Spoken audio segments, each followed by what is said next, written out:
Continuando, da Lei 8935, de 73, vamos lá. Artigo 8º. É livre a escolha do tabelião de notas, qualquer que seja o domicílio das partes ou lugar da situação dos bens, objeto do ato ou negócio jurídico. Então, ó, isso aqui é massa.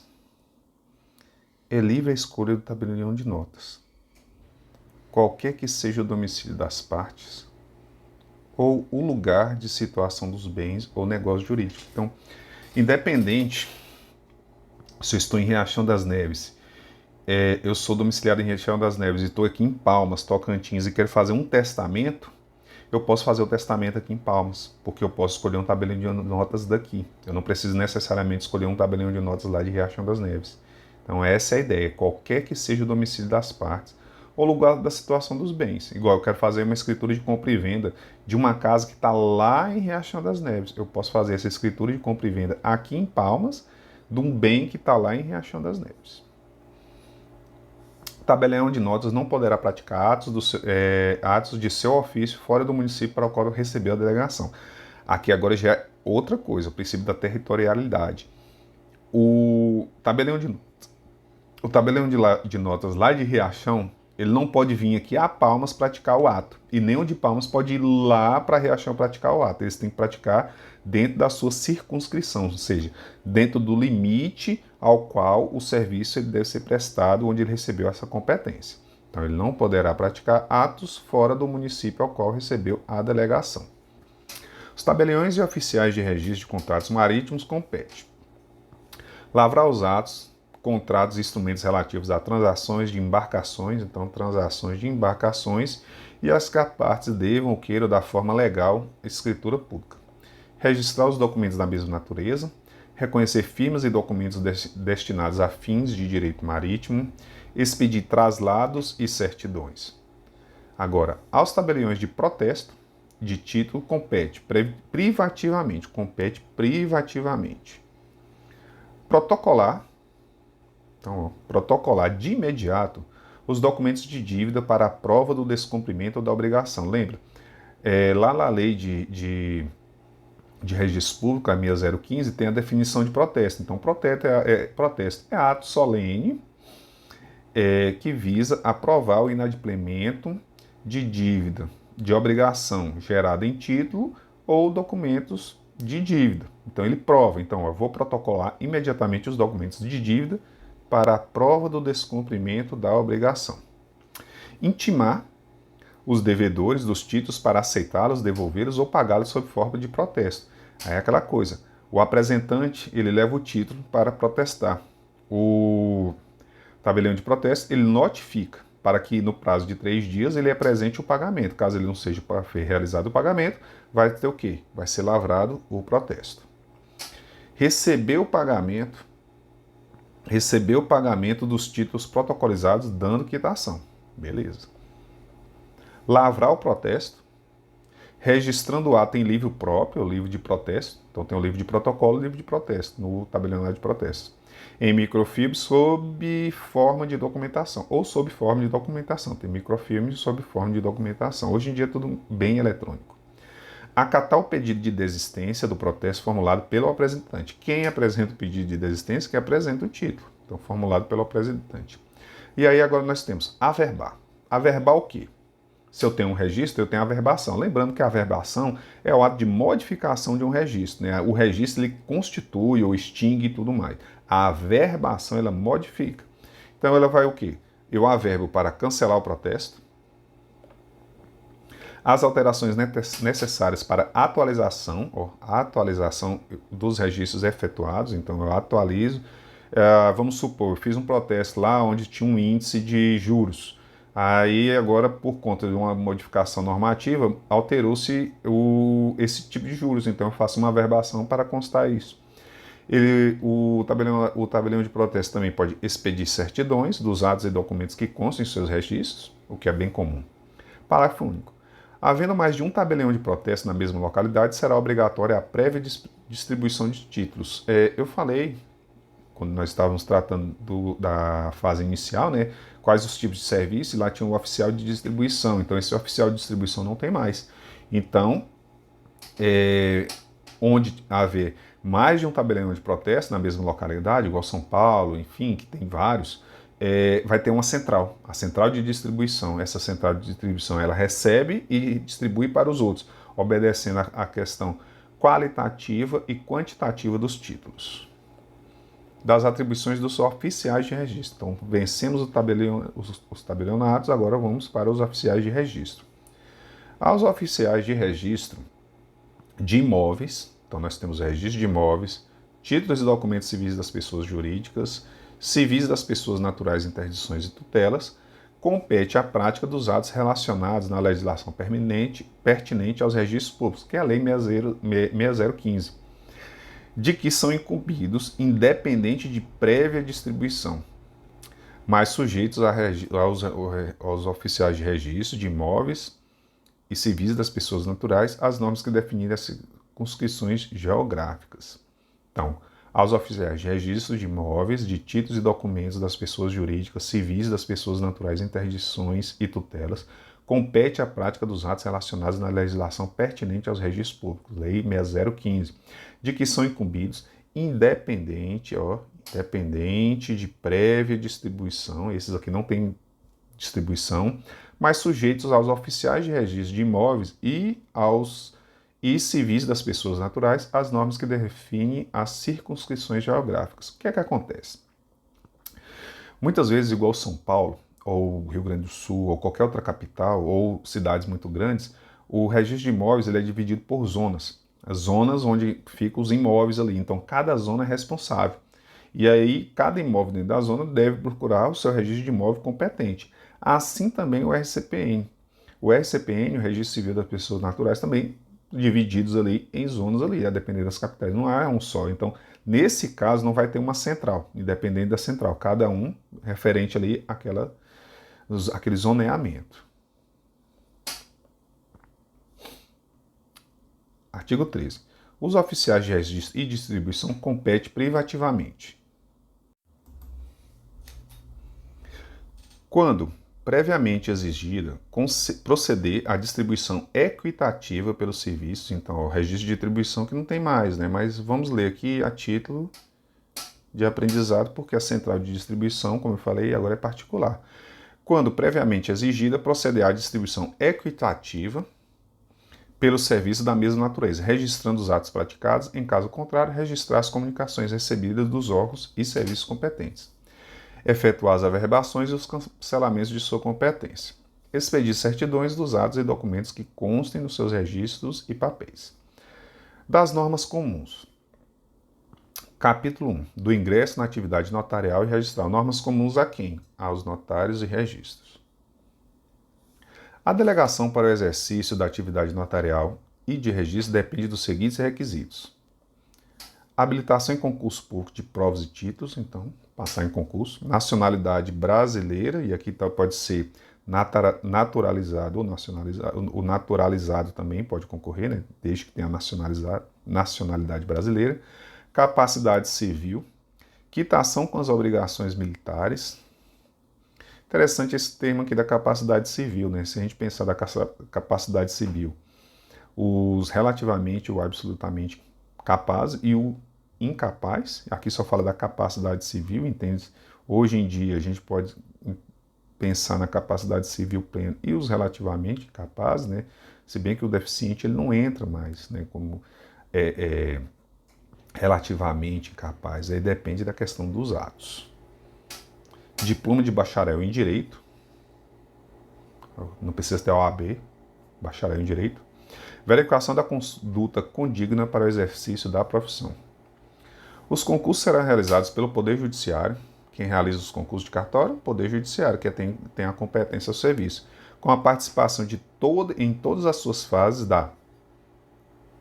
Nós temos a OAB, o Ministério Público, de um notário e de um registrador.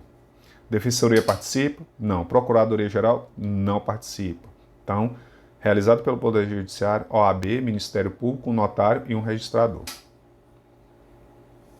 O concurso será aberto com a publicação do edital, dele constando os critérios de desempate. Ao concurso público, poderão concorrer candidatos não bacharéis, em Direito que tenham completado até a data da primeira publicação do edital do concurso de povos e títulos, então até essa data eles têm que ter completado o quê? 10 anos de exercício em serviço notarial ou de registro. Então, pode ser só bacharel em Direito? Não. As pessoas que trabalham lá nas serventias, que contam até 10 anos, de exercício no serviço notarial, completados aonde? Até a data da primeira publicação do edital, e é muito comum nos concursos de cartório ter várias republicações, então na primeira publicação ali, eles podem participar, poderão concorrer ao concurso.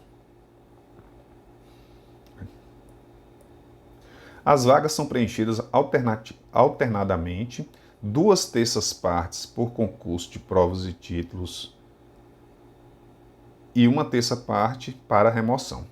Então nós temos no concurso de cartório provimento e remoção. Quem participa do provimento? Todos os candidatos que não são notários ou registradores daquele estado, daquela região. Então, exemplo, São Paulo, provimento, todas as pessoas em geral, remoção, apenas os notários e registradores, e aí a gente vai ter um prazo aqui também, né, que exerçam atividade há mais de 2 anos. Então, esses são os concursos de remoção. Então, 2/3 das vagas lá, daquelas serventias todas, vão para a remoção, 1/3 das vagas de todas aquelas serventias vão para a remoção. 2/3 para provimento, 1/3 remoção. Não se permitindo que qualquer serventia notarial ou de registro fique vaga sem abertura de concurso inicial, provimento inicial ou remoção por mais de 6 meses. A ideia era essa, né? Por mais de 6 meses. É difícil alcançar isso aqui. Para estabelecer o critério de preenchimento, provimento ou remoção, tomar-se-á por base a data de vacância da titularidade. Então, a pessoa morreu lá ou passou para outro concurso, enfim, a vacância da titularidade, a gente vai ter vacância da titularidade por morte, aposentadoria, né, aposentadoria voluntária, invalidez, perda da serventia também, né, por conta de responsabilização, né, no caso do artigo 30, a gente vai ver aqui da norma aqui, então a perda da serventia, então isso tudo gera vacância. Ou quando vagas na mesma data, aquela da criação do serviço. Então isso aqui também é uma data interessante aqui, a data da criação do serviço. Imagine que eu acabei de criar um cartório, né, por conta do desmembramento lá do cartório lá, então aquela data ali é que vai contar como data de vacância. Ao concurso de remoção, somente serão admitidos titulares. Então, somente serão admitidos titulares no concurso de remoção que exerçam atividade por mais de 2 anos. Não são 2 anos, mais de 2 anos. Então, por mais de 2 anos. 1 ano, 300 e não sei quantos dias? Não, 2 anos. Por mais de 2 anos. Esses podem concorrer ao concurso de remoção. Eu sou titular de serviço na Bahia aqui por 3 anos e agora eu vou concorrer ao concurso lá de São Paulo lá. Eu vou por remoção ou provimento? Você vai por provimento, porque a remoção é só no âmbito da circunscrição, ou seja, você já está apto a concorrer à remoção dentro do estado da Bahia. Esse tempo do estado da Bahia não conta para outros estados. A legislação estadual disporá sobre as normas e critérios para concurso de remoção. Os atos aos que ingressarem por concurso nos termos do artigo 236 da Constituição Federal, né, que rege a questão do notarial registral, ficam preservadas todas as remoções reguladas pela lei estadual ou do Distrito Federal, homologadas pelo respectivo Tribunal de Justiça, que ocorrerem no período anterior à publicação dessa lei. Os candidatos serão declarados habilitados na rigorosa ordem de classificação do concurso. Dos prepostos. Artigo 20. Os notários e os oficiais de registro poderão, para o desempenho de suas funções, contratar escreventes. Então, o nome das pessoas lá são escreventes. Dentre eles, escolhendo os substitutos e auxiliares como empregados, com remuneração livremente ajustada e sob o regime da legislação de trabalho. Então, eu posso contratar os escreventes e desses escreventes eu vou escolher meus substitutos. E também auxiliares. como empregados, com remuneração livre e ajustada sob o regime da legislação do trabalho. Em cada serviço notarial ou de registro haverá tanto substitutos, escreventes e auxiliares quanto forem necessários, a critério de cada notário oficial, ou seja, como é livre, eu posso dizer quantos eu preciso. Os notários e oficiais de registro encaminharão ao juiz competente o nome dos substitutos. Eu vou mandar o nome dos auxiliares? Não, eu só encaminho os nomes dos substitutos. Os escreventes poderão praticar somente os atos que o notário ou oficial de registro autorizar. Só poderão praticar os que eu autorizar. Os substitutos poderão, simultaneamente,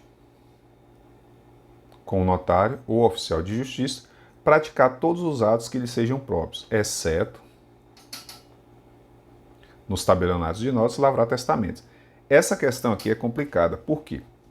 Porque houve a Lei 8935, ela é de 1994. O Código Civil, ele é de 2002. Lá no Código Civil, ele dispõe que os substitutos poderão praticar todos os atos, inclusive lavrar testamentos. Então hoje, assim, para a questão de concurso se falar especificamente da 8935, a gente traz a exceção, não pode lavrar testamentos. Ponto, beleza. Se falar genericamente, aí nós aplicamos o Código Civil, que o substituto pode fazer tudo. Inclusive, para a doutrina, isso aí já é bem aceito, então os substitutos eles podem fazer tudo, inclusive simultaneamente, inclusive lavrar testamentos, beleza?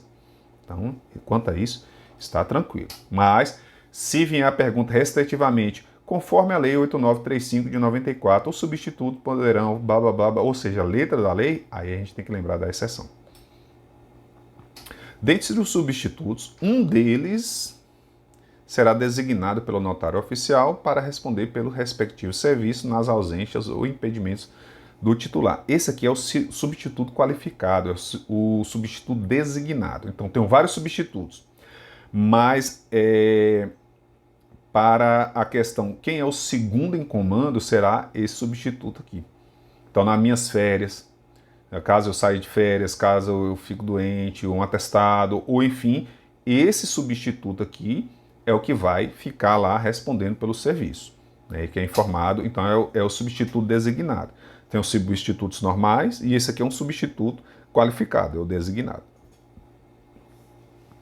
O gerenciamento administrativo e financeiro dos serviços notariais e de registro é de responsabilidade exclusiva do respectivo titular, inclusive no que diz respeito às despesas de custeio, investimento e pessoal, cabendo-lhe estabelecer normas, condições e obrigações relativas à atribuição de funções e de remuneração de seus prepostos, de modo a obter a melhor qualidade da prestação de serviço. Então, no final, o Tribunal de Justiça ele não quer saber de nada, ele quer o quê? A melhor qualidade na prestação de serviço. Então, se eu tenho um horário, a questão do horário eu tenho que verificar com o juiz competente, mas imagine que dentro da serventia o cara estabelece lá uma norma de conduta. Estabelecer norma de conduta, ou o modo de se fazer a prestação de serviço, ou como será recepcionado, ou como é que é feita a qualificação dos documentos. Então, isso aí são questões internas que é definida pelo próprio titular. O próprio titular é de responsabilidade exclusiva do titular. O que interessa nesse caso aqui é a garantia de obter a melhor qualidade da prestação de serviço. Da responsabilidade civil criminal. Os notários e oficiais são civilmente responsáveis por todos os prejuízos que causarem a terceiros. Civilmente responsáveis. Geralmente algumas questões são penalmente responsáveis. Beleza, mas aqui é civilmente responsável por todos os prejuízos que causarem a terceiros, por culpa ou dolo. Então, se tem culpa ou dolo, aqui a gente já tem uma responsabilidade subjetiva. Lembrando que a responsabilidade objetiva é aquela que eu não preciso aferir se tem culpa ou dolo. É simplesmente eu tenho que ter um nexo de casualidade e o prejuízo. Tendo um nexo de casualidade e prejuízo, eu tenho a responsabilidade objetiva. Nexo de casualidade, prejuízo, culpa e dolo, aí eu tenho responsabilidade subjetiva. Então, os notários são civilmente responsáveis por todos os prejuízos que causarem a terceiros por culpa e dolo pessoalmente, a responsabilidade pessoal, pelos substitutos que designarem ou escreventes que autorizarem, assegurado o direito de regresso. Então, tem lá, escreventes, substitutos auxiliares. Eles cometem alguma falta que gera prejuízo. Quem responde? Eu. O titular responde pessoalmente, por culpa e dolo. Prescreve em 3 anos, é uma prescrição, em 3 anos, a pretensão de reparação civil, contando a data da lavratura do ato, de quando conta a prescrição, contado do prazo da lavratura do ato registral ou notarial. Então, da data do ato, prescreve em 3 anos o quê? A pretensão de reparação civil. A pretensão de reparação civil. A responsabilidade civil independe da criminal. Então, e inclusive também a responsabilidade administrativa é a questão da separação das instâncias, né? Então, são instâncias, como se diz, autônomas, a civil, a penal e a criminal. Então, a responsabilidade civil independe da criminal. A responsabilidade criminal será individualizada, lógico, aplicando-se no que couber a legislação relativa aos crimes contra a administração pública, lá do Código Penal. Então, relativa aos crimes contra a administração pública. A individualização prevista no caput não exime os notários e oficiais de exercício de sua responsabilidade civil. É praticamente a mesma coisa. A responsabilidade civil independe da criminal e a individualização prevista no caput, né, aqui é criminal, não exime os notários e oficiais de exercício de sua responsabilidade civil. Ou seja, mesmo que eu chegue em uma situação que eu verifique que não há o ilícito penal, não quer dizer que também eu não vou poder adentrar dentro da seara civil para a responsabilização das incompatibilidades e dos impedimentos. O exercício da atividade notarial e de registro é incompatível com a advocacia, o da intermediação de seus serviços ou qualquer outro cargo, emprego, função públicos, ainda que em comissão. Então, sou delegatário, não posso mais advogar e também não posso fazer essa intermediação aí, né? Essa busca aí, intermediar meus serviços de serviço ou qualquer cargo. Eu trabalho no cartório, o cartório tem um horário flexível, tem meu substituto lá, eu vou trabalhar na Câmara Municipal, na Prefeitura. Não. Então, é incompatível. A diplomação na hipótese de mandado eletivo e a posse, nos demais casos, implicará no afastamento da atividade. Então, diplomação no mandato eletivo e a posse nos demais casos implicará no afastamento da atividade. Essa questão do mandato aqui, muito se falou a questão do mandato de vereador, porque o mandato de vereador é mais flexível. Então, poderia ser o titular vereador. Houve uma ADIM, que foi essa aqui, ó, que julgou que é incompatível. Vereador é incompatível. Lá no provimento CNJ 149 de 2023, ele consta que é compatível. Só que o que aconteceu? Essa redação do provimento, que foi trazido um outro provimento lá, ela não foi alterada.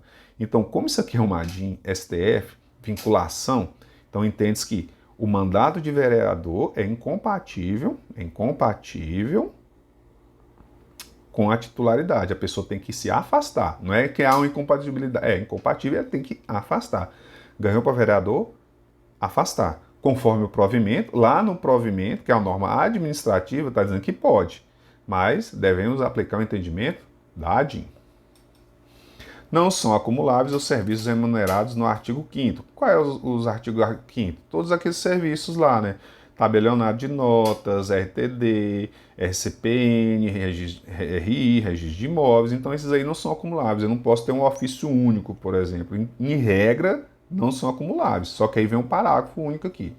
Poderão, contudo, ser acumulados nos municípios que não comportarem, em razão do volume do serviço ou da receita, a instalação de mais do serviço. Então, eu tenho um município pequeno, igual Riachão das Neves, a minha cidade. É uma cidade pequena em tese, né? Mas tem cidades menores. Então, eu vou ter que ter um tabelionato de notas, aí eu vou ter que ter um tabelionato de títulos e documentos, um tabelionato de pessoas jurídicas, aí eu vou também ter um tabelionato, um registro de imóveis, eu vou ter que ter um registro de pessoas naturais, ou seja, esses vastos serviços, sendo que, exemplo, eu abro lá um tabelionato de pessoas jurídicas, abro um registro Civil das pessoas jurídicas, que é para associações, é para jornais, partidos políticos, lá em Riachão das Neves. Eu vou ter, quando eu vou fazer, eu tenho toda uma estrutura para ter esse serviço lá. Aparece uma associação para registrar a cada não sei quando. Então é inviável. Então, por conta disso, é o parágrafo único. Eles poderão ser acumulados. Por isso que muitos municípios pequenos têm os ofícios únicos. É o cartório que faz tudo. São os ofícios únicos, o cartório que faz tudo. No serviço de que é titular, o notário e o registrador não poderão praticar pessoalmente, então eles não, ó, uma vedação aqui, não poderão praticar pessoalmente qualquer ato de seu interesse, então de seu interesse, ou de interesse de seu cônjuge ou parentes na linha reta, né, na linha reta, ou na colateral, consanguíneos ou afins, né, cunhados, enfim, até qual grau? Até o terceiro grau. Então, até o terceiro grau, até o tio, até o sobrinho ali. Então, eu não posso estar fazendo isso aí. Até o tio, sobrinho, eu não posso estar praticando atos pessoalmente. Então, quem que vai fazer isso aqui? Isso aqui, no caso, é o impedimento. Exemplo, eu sou um tabelião de notas e minha esposa quer fazer um testamento. Quem vai fazer um testamento? Meu substituto. Para isso que tem os substitutos. Nos impedimentos, vai o substituto. Dos direitos e deveres. Os notários e oficiais de registro gozam de independência, então gozam de independência no exercício de suas atribuições, têm direito à percepção direito de percepção de emolumentos integrais pelos atos praticados na serventia e só perderão a delegação nas hipóteses previstas em leis. Então perderão delegação nas hipóteses previstas em lei. Ponto.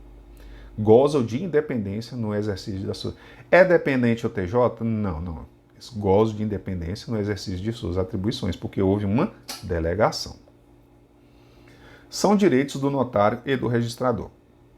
Exercer a opção nos casos de desmembramento ou desdobramento da sua serventia. Exemplo, tem um registro de imóveis, igual aqui em Palmas, né? O registro de imóveis é o registro de imóveis único. Há um faturamento. Mas por conta de melhorar a qualidade dos serviços, né, de não acumular tudo em um só, o Tribunal de Justiça entende que nós vamos ter um desmembramento ou desdobramento, conforme for o nome dessa serventia. Aí vai ficar o primeiro registro de imóveis da capital e o segundo registro de imóveis, é isso. Ou terceiro, quarto, quinto, sexto, não importa.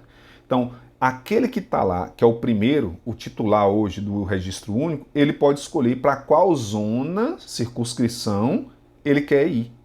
Ele, então, beleza, vai desmembrar aqui o primeiro registro em 3, eu quero ficar com o registro 2, ou eu quero ficar com o registro 3. Ele tem essa opção de escolha. Organizar associações ou sindicatos de classe e participar nelas, então todos os oficiais podem participar da NOREG e outras entidades de classe. Então nós temos só esses 2 direitos, exercer a opção e organizar associações. 2 direitos. Por que é interessante esse negócio de 2 direitos? Porque os deveres são mais. Então, numa questão que é direito, é dever e tudo mais, quais são os 2 direitos que nós temos? Organizar associações ou sindicatos e participar neles e exercer opção. Exercer a opção, organizar associações. Agora são deveres dos notários e dos oficiais de justiça. Manter em ordem os livros e papéis e documentos de sua serventia, guardando-os em locais seguros. Atender as partes com eficiência, urbanidade e presteza, são 3 coisas, eficiência, urbanidade e presteza. Atender prioritariamente, então tem um atendimento prioritário aqui, atender prioritariamente as requisições de papéis, documentos ou informações ou providências que lhes forem solicitadas pelas autoridades judiciárias ou administrativas para a defesa das pessoas jurídicas de direito público em juízo. Então essa prioridade não é em tudo, é só para a defesa das pessoas jurídicas em direito público. Autoridades judiciárias, polícia, Tribunal de Justiça, né, a Polícia Judiciária, Ministério Público, enfim, ou administrativos, tribunais de contas, por exemplo, mas para essa prioridade para a defesa das pessoas jurídicas de direito público, em direito público, beleza? Mantém em arquivo as leis, regulamentos, resoluções, provimentos, regimentos, ordens de serviço e quaisquer outros atos que digam respeito à sua atividade. Hoje é tudo eletrônico. Proceder de forma a dignificar a função exercícia, tanto nas atividades profissionais como na vida privada, como na vida privada também conta. Guardar sigilo, a guarda do sigilo, guardar sigilo sobre a documentação e os assuntos de natureza reservada de que tenham conhecimento em razão do seu exercício ou profissão. Afixar em local visível, de fácil leitura e acesso ao público das tabelas e emolumentos em vigor. Então você chega no cartório, tem uma tabelona gigante lá mostrando isso.